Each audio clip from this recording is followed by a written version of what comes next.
Hello. So, can you introduce yourself very quickly first? Yes, I'm Natalija and I'm 27 years old. I'm from Karlovac and I made my EVS, European Voluntary Service, in Estonia. Okay, so you said your mobility experience was EVS. Can you tell me more about it? Like, what is this mobility experience and why you did this? So EVS is European Voluntary Service. It's a program which is in frames of Erasmus Plus, and it's funded by European Commission. It's a program for young European citizens from 17 until 30 years old who want to go abroad and volunteer in some of the organizations. It's a program that offers you a lot of experiences for free, basically, because you have paid accommodation, travel tickets, food, and insurance, and many stuff. So basically, you are living abroad for free.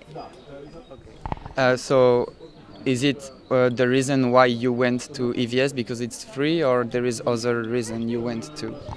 No, I didn't go because it's free. I went because I wanted to experience this. I wanted to live abroad for 1 year to change my environment and to just go out of my comfort zone, to be somewhere where I don't know anything or anybody, and just to challenge myself and experience new things. Okay, so can you remind me where was your project taking place and what was it about? The project was in Tallinn, in Estonia, and the title of my project was Do Step Forward. So I was able to do step forward and to try new things. During my EVS project, I was doing different things. I was teaching English in schools, but this teaching was in a non-formal way. So I was working as a non-formal teacher. And my whole project was actually in field of non-formal education and youth work. So besides this teaching, I was also leading workshops of conversational English for youngsters. I was working in an urban and suburban camp with kids and also with youngsters, different ages. And I was also writing Erasmus Plus projects. And I was also leading this project, so it was also a really new experience for me, all this administration and documentation part.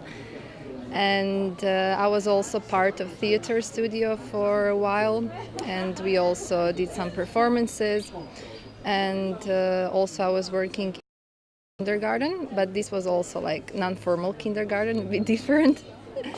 And and I have to say that I was working in a Russian community in Estonia, because there they have a big Russian community. So my project was like orientated on this community and youngsters that are living in this community.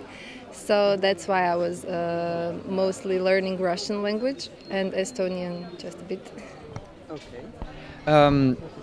Before you went to EVS, did you add like some expectation about this project? And if yes, did you meet them during your year abroad?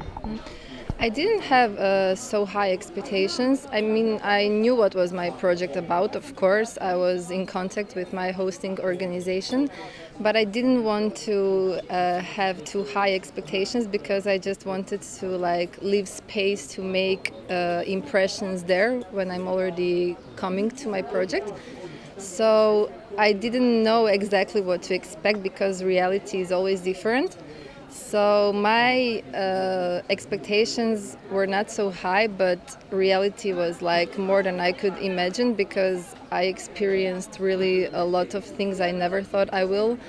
And I met a lot of people, and I made some really close friendships, and I managed to learn Russian language on a really good level, and also Estonian on basic level, but I didn't expect this, like to have some knowledge from both languages, so it was like really good for me.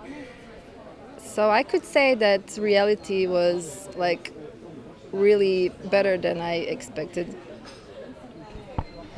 Um, any funny or peculiar situation happening abroad you want to share with us?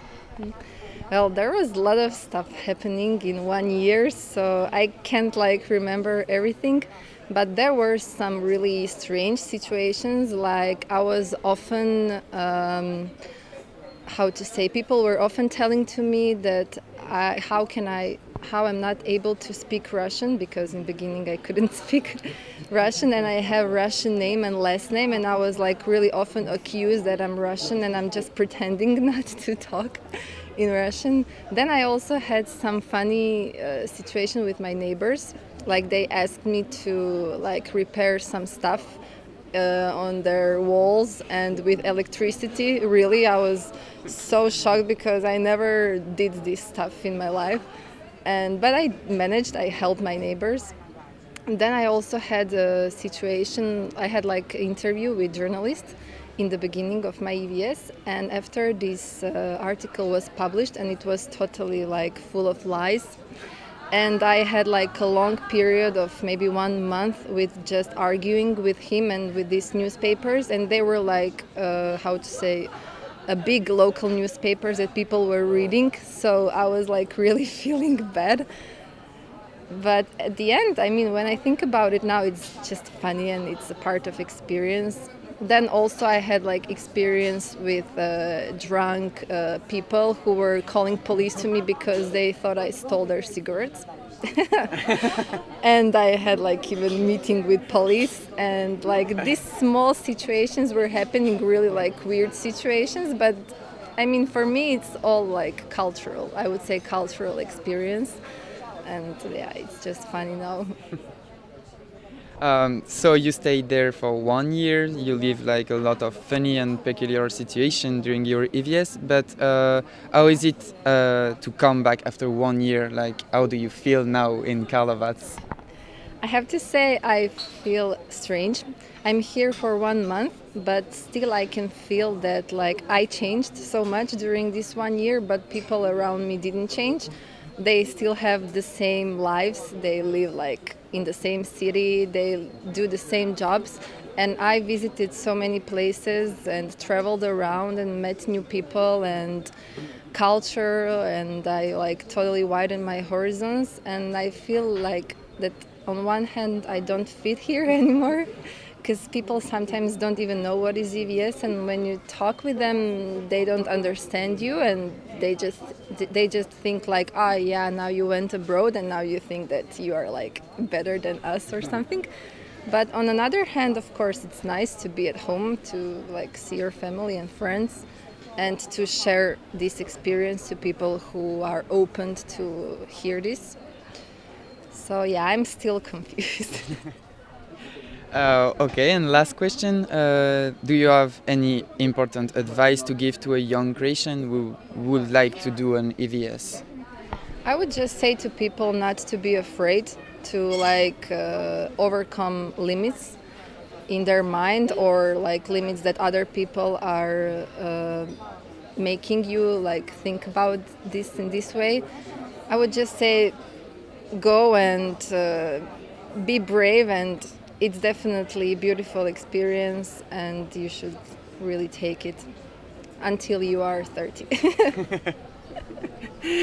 Okay, thank you. Thank you.